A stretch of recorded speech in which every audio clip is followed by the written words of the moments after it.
Welcome to Hey Chaplain. My name is Jared Altick, and I'm a chaplain with the police department. Hey Chaplain is the officer wellness podcast, which brings you expertise and wisdom from police officers and other experts from around the world. I hope that you will make it your goal today to share this podcast with at least one other person. That's how podcasts grow. Tell someone that you listen to Hey Chaplain, tell them why you listen to Hey Chaplain, and then show them on their phone how and where to get it. Help them actually download an episode if they're not sure, because your recommendation will mean the world. On today's episode, we are talking to another Army doctor, Colonel Skip Mondragon. The good doctor is a championship wrestler, a combat veteran, a medical doctor, a colonel in the Army, and also a man who has battled depression. It has become the colonel's mission to help tough guys ask for help, something that he has struggled with firsthand, and so he knows what he's talking about. We're going to talk today about depression, adverse childhood experiences, running a hospital in a combat zone, and what you can do after trauma when you don't have a chance to take a break from the constant stress. Here's Colonel Skip Mondragon. Hello, Colonel. How are you today? I am great, Chaplain. How are you doing? I'm doing wonderful. I'm so excited to finally get you on the show. I think I first met you maybe 2 summers ago, and we were at a conference together, and I was so impressed by the talk that you gave. You presented good stuff for, from a tough guy perspective, how you deal with battling depression, and I just was really impressed. And so I'm really happy to get you on the show today. Well, I'm delighted to be here today, Jared. Thank you so much. Well, can you tell me just a little bit about your background in the Army and as a doctor? Just kind of give us an overview of that. Yes, sir. I'm a graduate of the Oral Roberts University School of Medicine, which I'm delighted to say. And I tell people, I was so dumb they had to keep me at ORU for 7 years. I transferred in, finished my undergraduate degree, and then stayed there for medical school. That's where I met my sweetheart, Sherry. We've been married for 43 years. Congratulations. And we have 5 children and 6 grandchildren.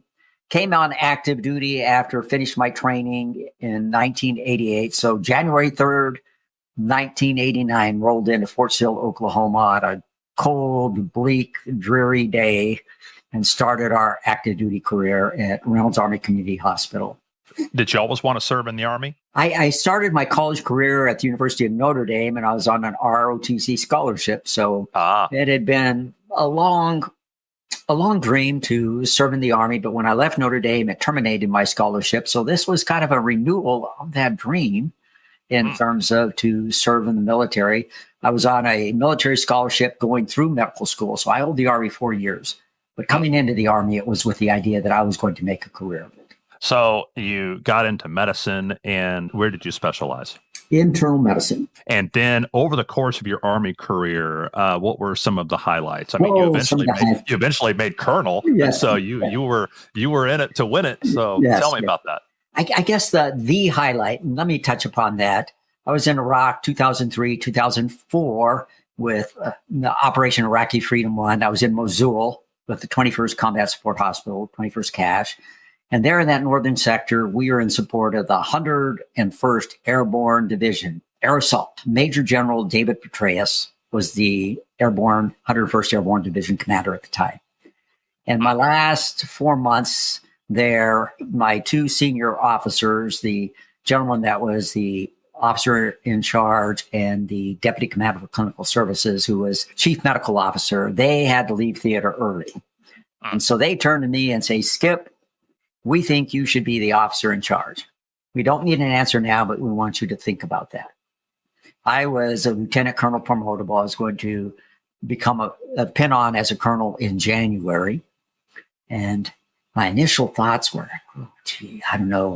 My initial thoughts were really no and hell no. I didn't say that.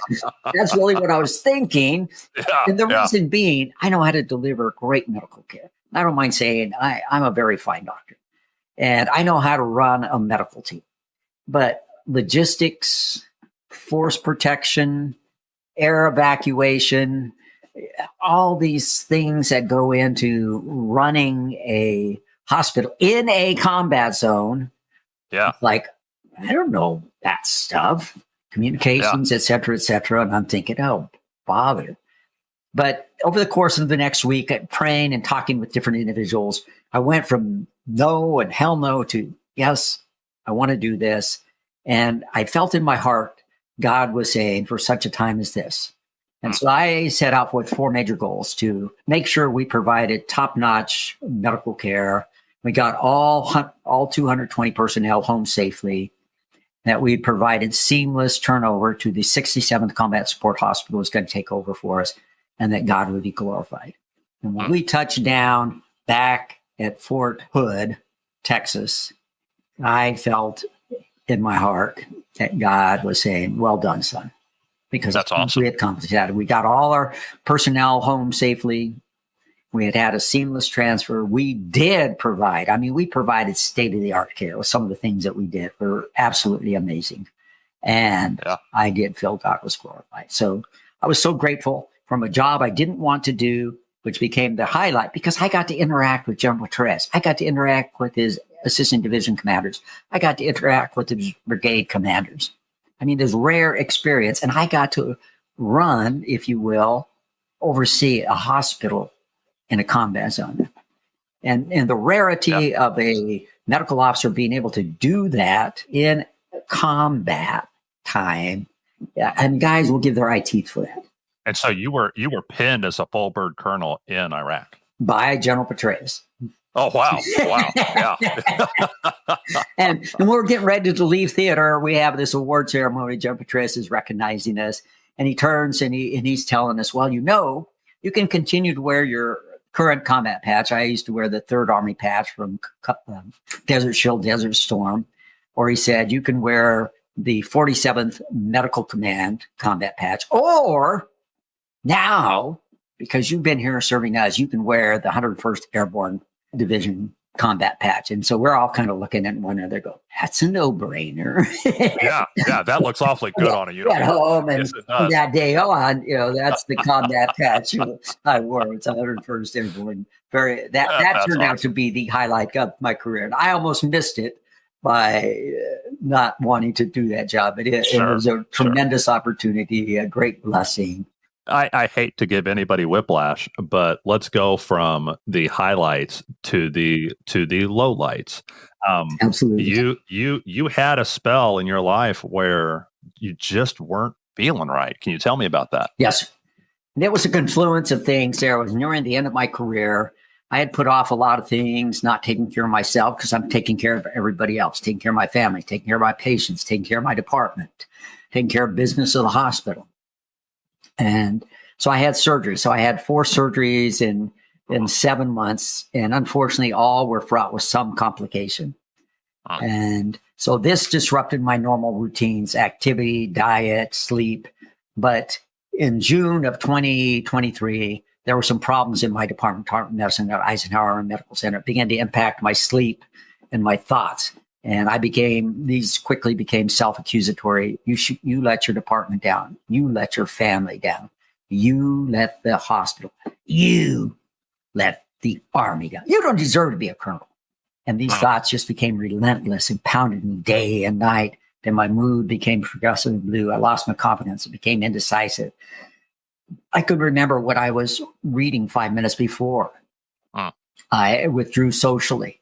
I just felt horrible. I was sinking into that deep, dark pit.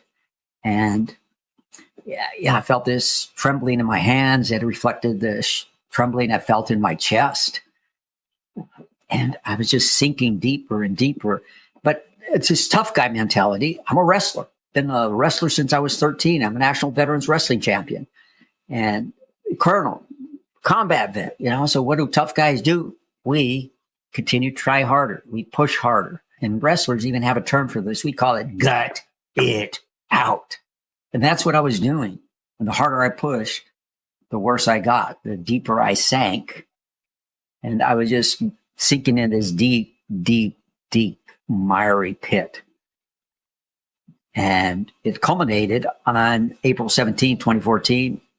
got up early after a horrible night's sleep, quickly groomed, dressed, had my devotions, was off to Eisenhower Army Medical Center, arrived there early as I normally did before anybody else on that floor, walked down to my office, unlocked the door, turned on the lights, and stepped inside.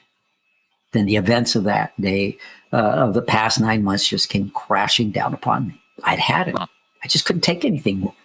I was beat up, beat down, and broken. I locked the door behind me, turned off the lights, closed the blinds, turned off the phones.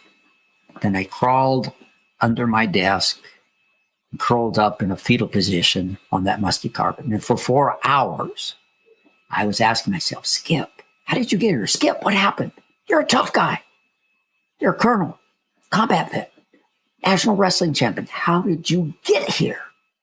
And these scenes and thoughts are just floating through my mind. It's like I was this observer, childhood trauma, teenage loss, treating dying and mangled soldiers, and memories of death, destruction, and disappointment. So all these things just floating through my mind, memories. And then I was able to step back like a physician and slowly begin to put the pieces together. What was I experiencing? Anxiety, insomnia, indecision, loss of confidence. I can tell you about the other thing. Loss of my sex drive. Oh, you talk about kicking a guy as he's down. Social withdrawal, impaired thinking, and all these symptoms. Heard this voice in my head say, Skip, you're depressed. Go get help. It was at that point that I crawled out from under that desk with a little flicker of hope. Made an appointment with behavioral health, and later that afternoon, a clinical psychologist diagnosed me with major depression. During the time that you were struggling like this, were you just, is it more accurate to describe it as that you were along for the ride, or were you self-aware and just couldn't help yourself? No, I was along for the ride. I wasn't able to step back, which is really ironic. I'm a doctor. Yeah. Well into my recovery, I would tell family and friends, gee, if I'd only been my own doctor, I would have diagnosed myself so much sooner. Yep. But it's that tough guy mentality. You just can't seem to get out of yourself to step back to see what's going on. Yeah, I see that with police officers where if they're on a scene, they can solve other people's problems and they can see through to the core of the problem, the root of the problem really well. I mean, these are young officers and they're solving problems for people out on the street, but they can't seem to have that same point of view about themselves. With themselves, they tough it out and they do things that they wouldn't tell other people to do, but they do it because they're tough. Right. Right. And then, as you say, they can't step back. They can't see outside of themselves to see, oh, what's going on inside of me? And then leading to those maladaptive behaviors because that pain has to go someplace. That pain will have to go someplace. And I felt it in my body, the inflammation, and certainly the lack of sleep didn't help either. All the old wrestling injuries, the osteoarthritis, the overuse injuries from training, just my body would just ache and hurt. And so you see these things there, the diminished libido, sex drive, and just took too much energy to want to interact with people. It was just so hard. Just did not want to be involved with others. Yeah. When we're talking about military and first responders, especially men, what's the cause of the depression? You're doing a great job describing a lot of the symptoms, but what's the cause of it? It's multifactorial. It's never one thing. In my case, I had childhood trauma. So there's what we call adverse child events, ACEs. And so it was only as maybe 10 years or so ago that I was introduced to this idea of ACEs. Yeah, ACE is the adverse childhood experiences. It's a score out of 10 different types of abuse, neglect, and other indications of a rough childhood. Basically, the rougher the childhood, the higher the score, the higher your risk of later health problems. I'll put a link in the show notes. And you began to go down the list, and I think, good gravy, just from ACEs, I should be some raving maniac just based on that score. It's amazing that I'm not some alcoholic, deranged guy living under a bridge based on my ACE scores. So childhood trauma and teenage losses, and then what you see in the military. You're dealing with death, you're dealing with destruction, and your family issues that you're dealing with. And what I found in my profession, because of the tempo, and we'll get back to that here in a minute, is I didn't ever have really time to process those losses. I didn't know how to process those losses, and there was an opportunity to really grieve. And so you compartmentalize it, you put it aside, and then you're moving on to the next issue. It would look like that you have a breather there. So you've seen these horrible, horrendous things. You've dealt with burning bodies. You've dealt with dead and mangled bodies. You've had to deal with this, maybe a battered child or something of that sort. You've extracted these mangled bodies out of this car, something of this sort. Okay. Right. That you would then have the opportunity to have a day, minimally 48 hours, let's say, to decompress. And then you'd have the opportunity to meet with a mental health specialist, a chaplain, somebody here, at least to talk about that, to share about that experience. And then you'd have follow-up. A week, 10 days down there, a month and 6 weeks. How are you doing with that situation? Are you having some lingering effects with that? And so forth. But to offer you, do we need some ongoing counseling related to this to help you deal with that? Is it impacting your sleep? Is it impacting other things? Are you ending up drinking? Because we see that, for instance, individuals that were at the epicenter, towards the epicenter of Hurricane Katrina or 9/11. So the closer they are to the epicenter, you found the higher the drinking rates of those responders. In one study, the average, went from 2 drinks a day to 7, for instance. And higher rates of PTSD the closer they were to the epicenter. So we know proximity makes a difference. We also know that some things sometimes, for instance, if lack of resources to attend to the issues, volunteer firefighters, for instance, have higher rates of some of the issues than do career firefighters, partly because they're juggling 2 professions, if you will, but because they lack the resources to attend to some of these issues. Let's talk about like a first responder, like a police officer who sees a traumatic call, and then there's other calls pending. And so there is no time. There's not 48 hours. There's not even 48 minutes. They must go immediately to the next call. Do you have any advice, or what would you like to see developed in the law enforcement world to address that? Given that tempo, you've got to find some way to self-regulate yourself, obviously, because you're not going to be able to say, I need a timeout here, because just the demands of our profession. As a doctor, I couldn't say, I had the patient die I'm dealing with this. Oh, I need timeout. I need to step away. I got to stop. No, my other patients now are demanding my time and attention.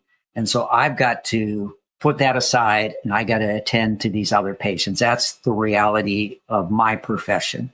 Yep. But how do I self-regulate? What can I do in that time from that one call as I'm going to the next call? And that may be some things where you say, okay, what can I do? And that may be some prayer. That may be some things where, for instance, that you say, okay, here's some things I could do at least to regulate my body. And I call this change your physiology, change your psychology. And the simplest and the easiest way to do that is by breath, by the way we breathe. Because when we become excited when we become anxious, when we become fearful, what happens? Our breath shortens. And with that, we ramp up our sympathetic nervous system, our flight or fight response. And we've been to a call. Everything is already on high alert. Everything is already ramped up. And so now we want to tamper all of that down. We want to bring that down. We want to bring those levels of cortisol, that stress hormone down. We want to bring our blood pressure down. We want to bring our pulse rate down. We want to lower that adrenaline in our body. And so we want to bring that system down and calm it down. And we can do that by breathing. And it's those deep belly breaths where now you're expanding here and do that. And if you can teach yourself to do some of these things rather than necessarily just sit there and ruminate on that event and so forth. And now you haven't had any real downtime.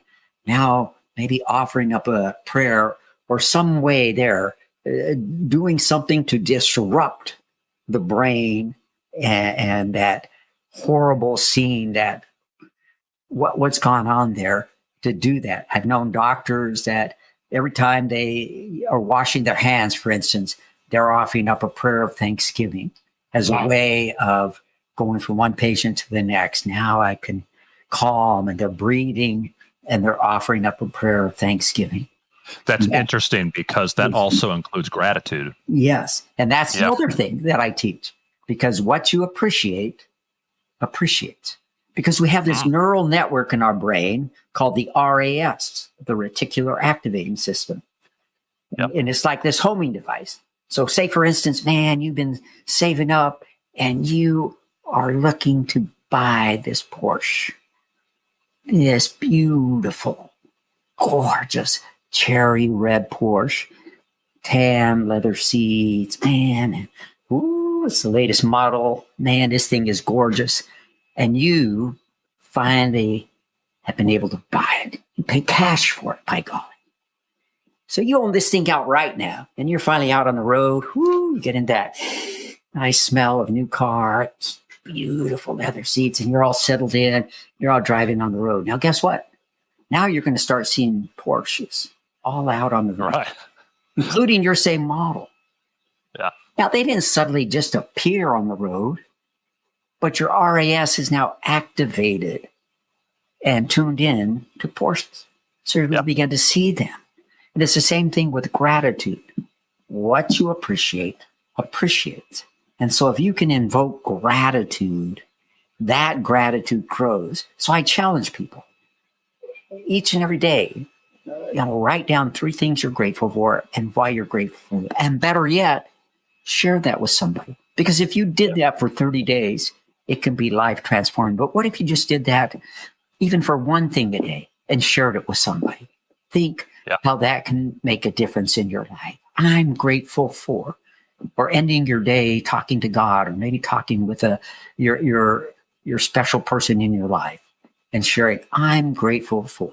In fact, on my voicemail, I introduce who I am, and then I say, and please share with me one thing you're grateful for today. Colonel, can you tell me, how do you feel today? I feel great because I have the A-team taking care of me. Primary care provider, clinical psychologist, a psychiatrist. I had my sweetheart, Sherry, my wife of 43 years. I had family, friends, and my faith. I had the A-team taking care of me, and they provided me with kind, compassionate, and tender, loving care. And so I had great care. It was a painful process, 2 steps forward and 1 back. And it took a long while. It was a good 18 plus months before I was really beginning to feel more like myself. I mean, it was not a simple, easy process. It was medications, and actually I'm still on medication. I still see a therapist. But I'm feeling great today. I'm functioning well. got the old vim and vigor back, confidence. And well, I'm glad to hear that. And Colonel, you do a fantastic job of talking about battling depression and encouraging men to, go out there and, find a battle buddy and go get help and talk about what's going on. And you have so many good things. And I hope people seek you out and find you. You have some resources online. And like I said, I've heard you speak in person a couple times, and I'm very thankful for what you do. Thank you, Jared. And again, men, don't suffer one more day in silence. It's not a sign of strength to suffer in silence. It's a sign of strength to stand up and say, I'm struggling. It's merely human. Yeah. That's merely human, because we all struggle from time to time. Don't suffer in silence. Go get help. You owe it to yourself. You owe it to your family. You owe it to your brothers and sisters if you were struggling. That's excellent. Thank you so much, Colonel. Yes, sir. I want to thank Colonel Mondragon for being on the show.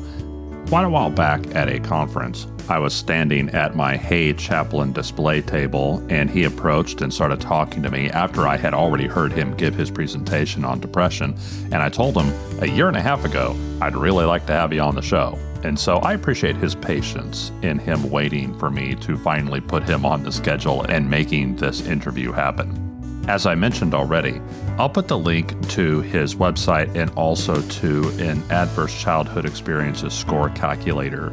I'll put those both in the show notes that you find in the episode description. On the next episode of Hey Chaplain. But I had a strange feeling about it. So I dispatched 3 deputies to go to the call. One of them was a canine. They got out there, they talked to the reporting party, and then went out to go check for the people out in the grow, and they were fired upon. And during the firefight, I lost 1 deputy. And actually, it was 4 deputies. One of the deputies had a ride-along from another agency who was also armed. He was also shot, but he wasn't killed.